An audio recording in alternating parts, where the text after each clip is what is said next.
કાજલ કામદાર છું. હું એક પેરેન્ટ તરીકે અહીંયા જોઈન થઈ છું. મારી પહેલાં ભાવના એવી હતી કે હું અહીંયા જોઈન થાઉં તો મારા બાળકોને કેમ વિશેષ સારી રીતે ભણાવી શકું એના માટે. પણ એ ભણાવવાની ટ્રેનિંગ લેતા મને ખબર જ ના રહી કે હું ક્યારે 10મા ધોરણમાં બેસી ગઈ. એવો સરસ અનુભવ રહ્યો. અને આપણે સૌ મોટાઓ તો જાણીએ જ છીએ કે એકવાર ફરી નાના બનવાનો મોકો એટલે શું કહેવાય.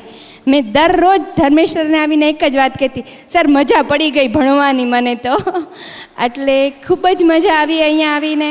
અને આપણે સૌ આપણા બાળકોને અગર આગળ વધારવું હોય તો આવો એકાદી ટ્રેનિંગ સેમિનારમાં એ લોકોને દાખલ કરાવી અને ઘણું જ સારું એ લોકોનું પ્રોગ્રેસમાં આપણે ભાગરૂપ થઈ શકીએ છીએ. એટલે બહુ જ સારું આપણે બધાએ આપણા બાળકો માટે સરસ કર્યું છે એવું મને ખાતરી જ છે. એટલે બહુ જ બધાનો આભાર માનું છું અને ધર્મેશ સરનો બી આભાર માનું છું કે મારા બાળકો માટે ખૂબ સરસ પ્રેરણા આપી એ લોકો. ધન્યવાદ.